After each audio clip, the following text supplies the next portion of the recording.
들어보셨을 거예요. 황금비. 비율이 너무 아름답다라는 것이죠. 비율이 너무 아름답다. 그래서 이거 굉장히 안정감을 주는 비율이에요. 그러니까 미로의 비너스라든지 또 피라미드 어떤 구조를 보면 굉장히 안정감을 주거든요. 동서양의 어떤 건축물, 또 현대 건축물, 옛날 르네상스 시대 건축물, 조각상들 이런 거 보면은 굉장히 안정감을 주는 황금비를 그리고 있는데 이게 이제 1대 1.6, 약 이제 약 1대 1.6, 5대 자연수 비율로 하면 5대 8이에요. 8. 이 비율이 굉장히 안정감을 주는데 피라미드 같은 경우에는 피라미드가 이렇게 생겼죠. 밑에가 이제 정사각형이에요. 정사각형. 그다음에 이렇게 이런 모양으로 생겼단 말이에요. 피라미드는 여기가 가로가 정사각형 가로가 230이고 높이 있죠. 높이. 이 높이가 얼마였냐면 146m. 그래서 이 비율 146과 높이와 정사각형 가로 비율 230 해보시면 약 이제 이게 1대 약 1.6이 나와요.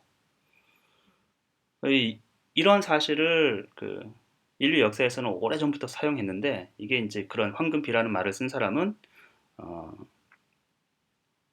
15세기 말에 프란체스코 교단 수도승이었거든요. 루카 파촐리라는 사람이 황금 분할이라는 말을 썼어요. 그 이후로 이제 황금비라는 말을 우리가 많이 쓰게 되는데 이것을 작도하는 방법이 있어요. 작도하는 방법. 지금 우리 수학에서는 작도하는 법을 거의 가르치지 않죠.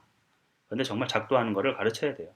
왜냐하면 이성 생각 훈련 굉장히 도움이 많이 되고요. 너무나 신비롭다는 경외감 같은 것을 주거든요. 수학에서.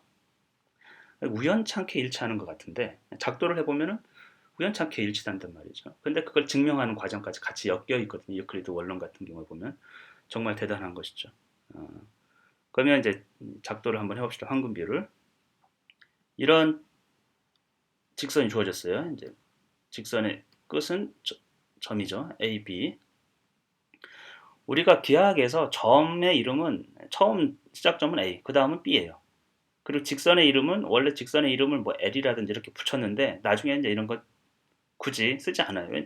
점의 이름으로 직선을 표현할 수 있기 때문에 끝점의 이름으로 직선을 표현할 수 있기 때문에 예를 들면 중간에 이제 뭐 이 C라는 게 있다.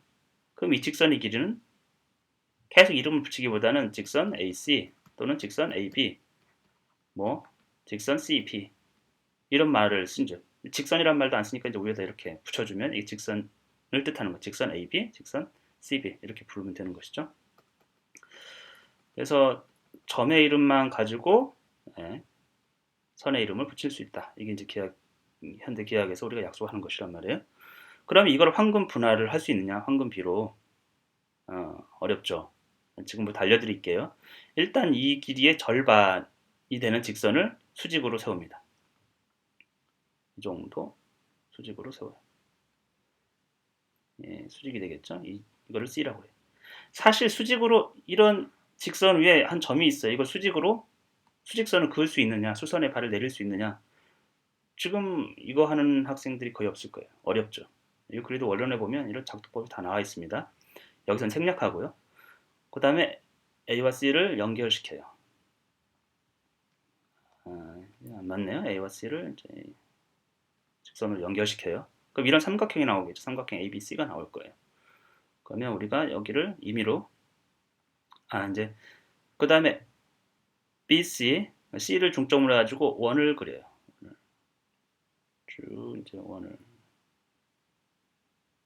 이제 이렇게 그리겠죠. 원을 이렇게. 그러면 여기 점에서 만나요. ABC D라고 할게요. 이 점을.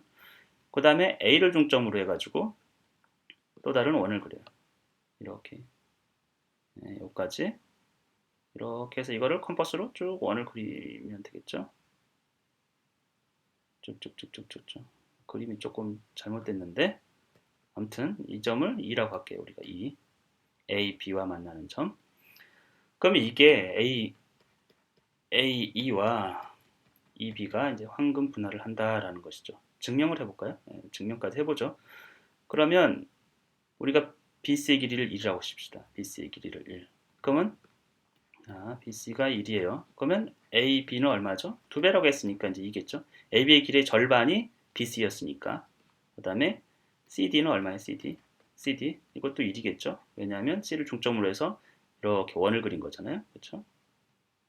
CB도 1이에요. 그러면 AD의 길이는 어떻게 되죠? AD 길이는 AC의 길이를 먼저 구하면 돼요. AC의 제곱은 피타고라스 정리 AB의 제곱, 2의 제곱 더하기 1의 제곱 되겠죠? 그래서 5가 되니까 AC의 길이는 루트 5가 되니까 AC의 길이는 루트 5 이것이 루트 5 얘는 1이고 얘는 이제 2가 되겠죠? 전체 길이가 2라고 할 수 있을 거예요. 그러면 AE의 길이 AE는 이제 요만큼이죠. AE는 2에서 AE는 AD를 먼저 구해야겠네. AD는 루트 5에서 얼마를 뺐어요? 2를 뺀 거죠. 루트 5에서. 왜냐면 요만큼 1이잖아요. 이만큼 반지름이 1인. 그렇죠? 그러니까 AD의 길이는 루트 5에서 마이너스 1 한 거고 AE의 길이도 마찬가지 똑같죠. 루트 5 마이너스 1. 왜냐하면 AE의 길이는 AD의 길이하고 같아요. 왜냐하면 같은 원의 반지름이잖아요. A를 중심으로 해서 AD만큼 그 원을 그리면 AE가 AB와 만난 점이니까 그래서 AD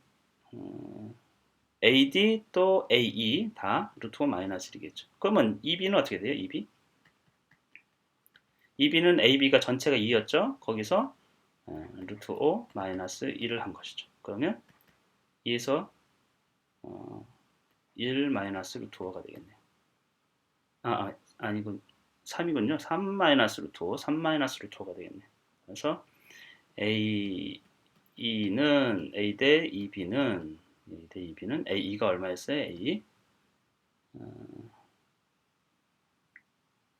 AE 루트 5 AD가 루트 5 마이너스 1이니까 AE도 루트 5 마이너스 1 루트 5 마이너스 1 대 3 마이너스 루트 5가 되겠죠. 이것이 1대 6이냐 1대 6이냐 이건 뭐 우리가 3 마이너스 루트 5로 이제 양변을 나눠주면 되겠죠.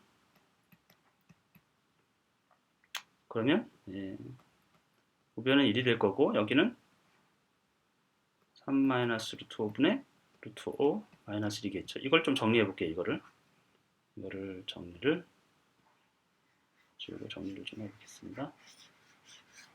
수학이 증명하는 게 조금 시간이 걸리고 이러는데 한번 해보세요. 그러니까 3 마이너스 루트 5분의 루트 5 마이너스 1 분모에 지금 무리수가 가 있죠. 이거를 유리화 시키는 게 조금 보기가 좋습니다. 그래서 3 플러스 루트 5 기억나실 거예요. 그러면 3의 제곱 3, 3은 9 마이너스 루트 5의 제곱 전개를 해볼게요. 3 루트 5 루트 5 플러스 루트 5니까 5 마이너스 3 마이너스 루트 5 이렇게 되겠네요. 정리하면 4분의 3 루트 5 마이너스 루트 5니까 2 루트 5 플러스 5 마이너스 3이니까 플러스 2 약분이 되니까 루트 5 플러스 1분의 2가 되겠네요. 이것을 이제 계산기로 두드리면 되죠. 계산기를 두드리면 1.618 얼마 이렇게 나옵니다. 따라서 1대 1.618 얼마 이렇게 나오는 것이죠. 그래서 이제 황금 분할을 어떻게 할 것이냐 작도하는 방법을 배웠죠. 그리고 이런 원리를 통해 가지고 예술가들은 많은 이제 안정적인 조형물들을 만들었고 그림들을 그렸고 또 자연에서도 나비, 새, 물고기, 또 고둥 이런 것들에 보면은 황금 분할이 보여요. 나뭇잎이 붙어 있는 간격도 황금 분할도 가지가 뻗어나는 어떤 방법에서도 황금 비를 볼 수 있습니다.